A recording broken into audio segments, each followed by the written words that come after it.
When you're working out, strength, mobility, and stability all interplay to help move you forward while keeping you safe. And typically in your workout, you would plan an exercise to tackle each of these areas. But what if there was one exercise that could tackle all three at the same time? Sound too good to be true? Allow me to present the Turkish Get Up.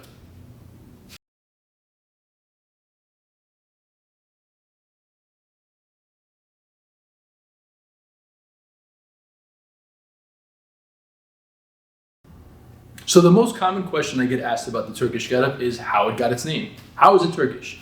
And I give my students a lot of different responses, but the one that I'm most fond of giving is that it's actually how everybody rolls out of bed in Turkey. It's a cultural tradition. But for the sake of this video, I did a little bit of research so I could give you guys a credible answer. And the most commonly accepted belief is that it has its roots in centuries-old Turkish wrestling. Upon doing a deeper dive into the strong first form, I found that it actually was a rite of passage for young aspiring strongmen until they could do it with 100 pounds overhead.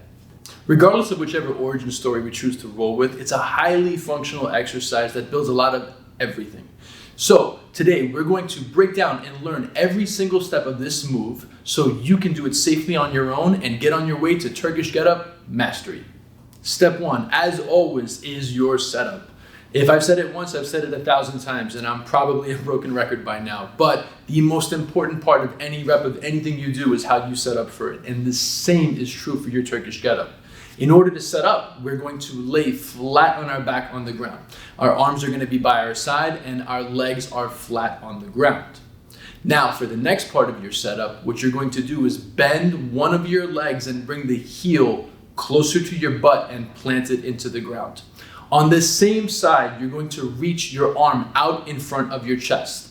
Now, on the opposite side, I want you to extend your leg out to your side at a 45-degree angle and your arm out at your side at a 45-degree angle. This is all to ensure that your body position is optimal when you move on to the next step and give you enough space to work as you transition up off the ground. Step two, roll onto your forearm. So in my opinion, this is the hardest part of the Turkish Get Up. When you're doing this with weight, if you can blast off here and get up off the ground, you're well onto your way to doing the whole thing. So up until now, you have one heel planted in the ground, you have the other leg out at 45 degrees, you have the arm on the same side out at 45 degrees, and you've got one arm stretched out in front of you. So now for the next step, I want you to, with the arm that's on the ground, drive the elbow deep in. With the heel that's planted in the ground, drive the heel deep in. And with the arm that's stretched out in front of you, I want you to bring it slowly over your chest, and while driving through your elbow and your heel, punch up towards the sky. The end result should be you resting on your forearm with the arm straight up overhead. And as a quick side note, a super common compensation for this part of the exercise is to see people collapsed into their shoulder. This should not be the case, and it's not great for your shoulder.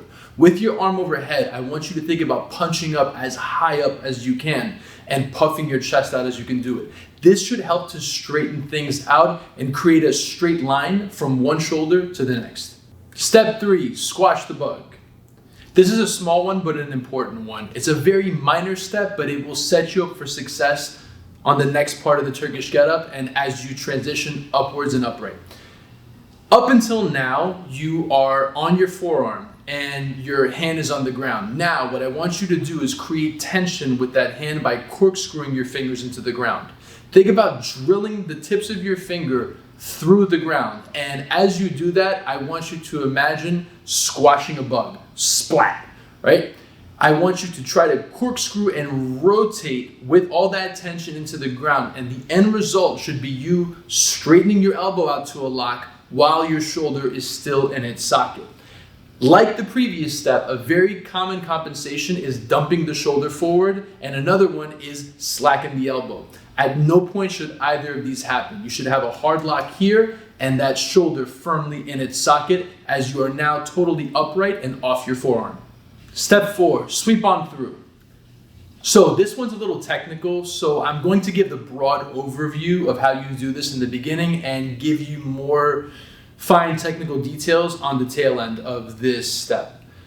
Up until now, you are now sitting upright because you squashed the bug, you have your arm overhead, you have your heel planted in the ground, and the leg out at 45 degrees. The goal of this next move is to swing the leg from 45 degrees out in front of you to plant it behind you on the back end, knee into the ground. And to do this, I want you to, pushing through the hand that's planted in the ground and pushing through the heel, bridge your pelvis up towards the sky. Bridge up as high as you can. And once you're stable, I want you to swing that 45-degree leg out behind you and plant the knee down into the ground.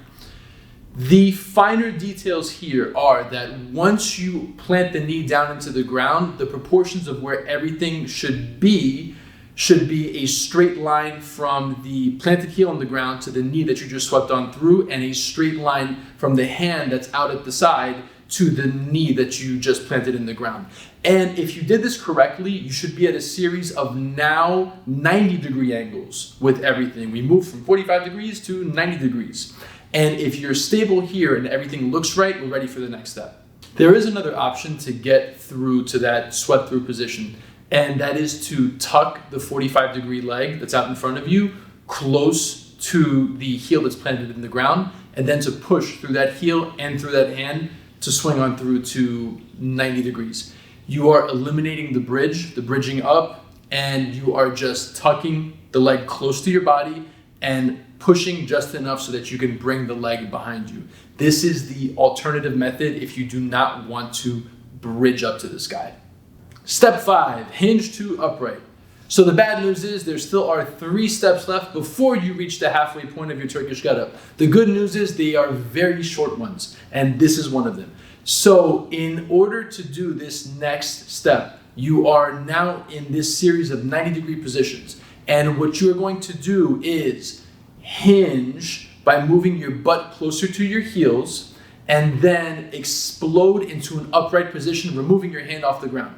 What this should end up looking like is an almost lunge, an awkward lunge position where you are upright and the only 2 points of contact on the ground is one heel and one knee while you are upright with your arm overhead. Step 6, pivot the leg.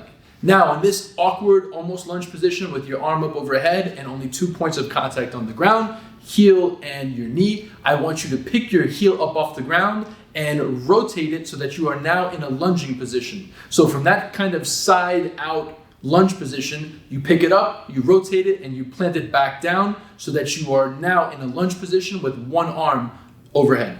Step 7, lunge to the top. This is it. We're pretty much at the halfway point. With one arm overhead and in this lunge position, I want you to simply lunge to the top and come to a halt. It sounds easy, but there are some pretty common compensations that can happen here that can undermine this step of your get up.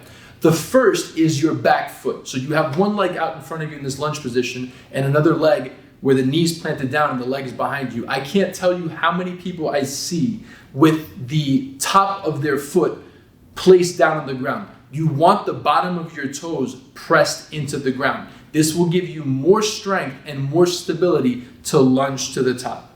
And this leads to the second compensation, which is that I see people lunge forward.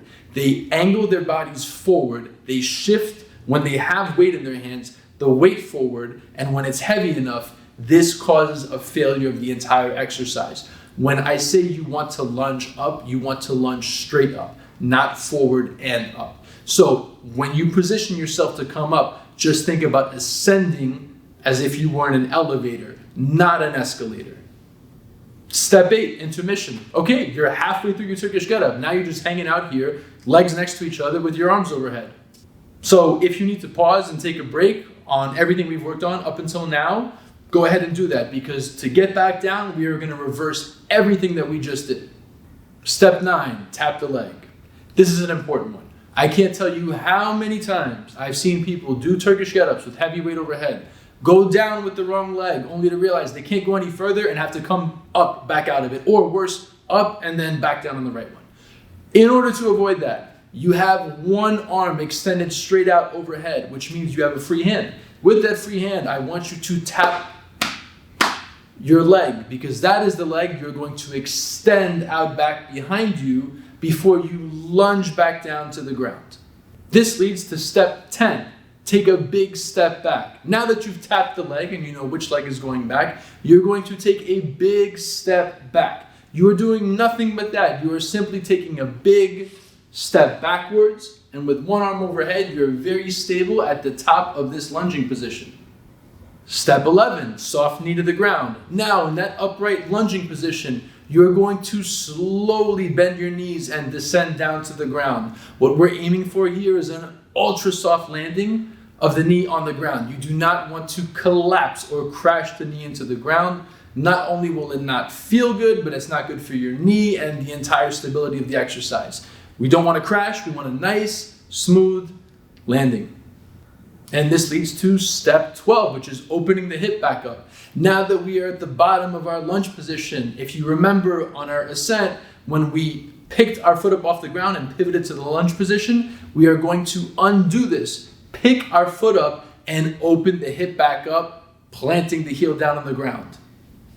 This leaves us ready for step 13, chop the hip and walk it up. Now, with your arm still overhead, with the hip opened up and you down, stable on the ground, you're going to once again take your free hand and you're going to chop into your hip. You're going to apply pressure and push your hips back towards your heels.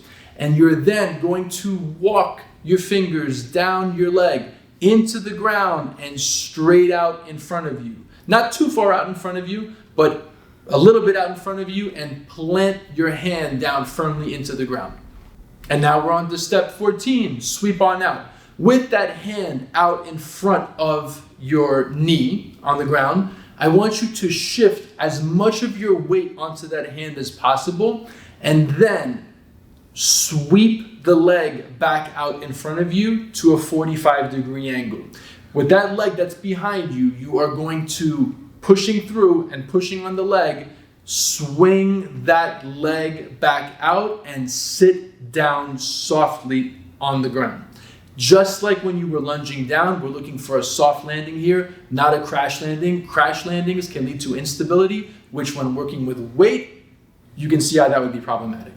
Step 15, unsquash the bug. So that bug that we squashed earlier, we are now going to unsquash him. You are going to pivot in the other direction and land back down onto your forearm. So when you swept on through with that hand planted on the ground, it should be corkscrewed again, creating tension. We are going to uncorkscrew, release the tension, and land softly back down onto our forearm. With the weight, once again, stacked firmly overhead, we do not want to dump into our shoulder. And this is it, home stretch. Step 16, lay back down on the ground. You are now back on your forearm with your arm overhead. What I want you to do is slowly lay yourself back down on the ground while keeping your arm out in front of you. Don't just plop down. This undermines a lot of the stability of this exercise. So as you slowly lay yourself back down on the ground, keep your arm over your chest as you lay down. This is an important habit to put in place because when you work with weight, especially heavy weight, it's going to be instrumental. If you just plop down, what's going to wind up happening is that the weight may pull off to the side, and then guess which way the weight is going to go? It's just going to collapse off to the side. We don't ever want to do that. Stability is a key part of the Turkish Get Up. So even for this last step in the home stretch, take your time, lay back down in the most stable way possible. And so that's it. That's your Turkish Get Up, start to finish. I know it's a lot of steps, and to make your life a little easier, we're going to post each of the steps in the description below. Not only will you have this video as a reference point, but you'll be able to look at each one of the steps, followed by the little intermission, and these steps to get back down off your Turkish Get Up as a reference point. And now that you've got all this, how do you get started working on your Turkish Get Up? You don't want to launch in and just start doing 48 kilo Turkish Get Ups. What you want to do is make sure that you are as stable as possible in your Turkish Get Ups before you load up with weight. And before you move up in weight, you want to make sure the same is true. So don't ever move on to the next weight if you're shaking like a leaf in the wind in your Turkish Get Up, which if you are, you probably should be regressing anyway. So how to train the stability? What I've done and what pretty much every other certified kettlebell instructor I know has done is work by stabilizing something on their fist. To start their Turkish Get Up from the bottom to the top and on the way back down without letting that thing on their fist fall, is the best way to get started on the stability portion of your Turkish Get Up. And what I would recommend you use is a yoga block. That's going to require that you take your time and focus on every single step being as stable as possible before you move to the next one. It will fall. It will fall off to the side. It might even fall on your face, but hey, it's just a yoga block. And by the time you have a handle on this exercise and can go all the way up, pause, and make your way all the way back down without the yoga block falling, you are ready for weight. You know, to share a little story, you guys can count yourselves lucky, because when I was training for my kettlebell cert, my coach occasionally would ask me, in addition to the yoga block, to balance a bottle of water on my hand, which when that would fall, you can imagine how it would go. So I don't recommend it, but if you want the full certified kettlebell instructor experience in between yoga block balancing, you can try for a bottle of water. I guarantee you it'll make you take it more seriously. And just to reiterate, this is a huge strength, mobility, stability builder, and all of these three things interplay. So do not rush through your Turkish Get Up. Take your time with it and take your time moving up in weight. I have seen injuries happen because people try to rush through all the movements. The exercise is meant to happen as a sort of weighted yoga, if you will. You take your time in between stations before you move on to the next step, and you certainly take your time to be as stable as possible before you move up in weight. But that being said, if you've got the patience to do that, and if you can take your time with it, you will do this as efficiently as possible and most likely move up sooner and more safely. That said, I hope you guys enjoyed the tutorial on the Turkish Get Up today. Leave us a comment in the section below and let us know how your Turkish Get Ups are going. If you value this content, please like and subscribe, and we'll see you guys on the next one. Take it easy.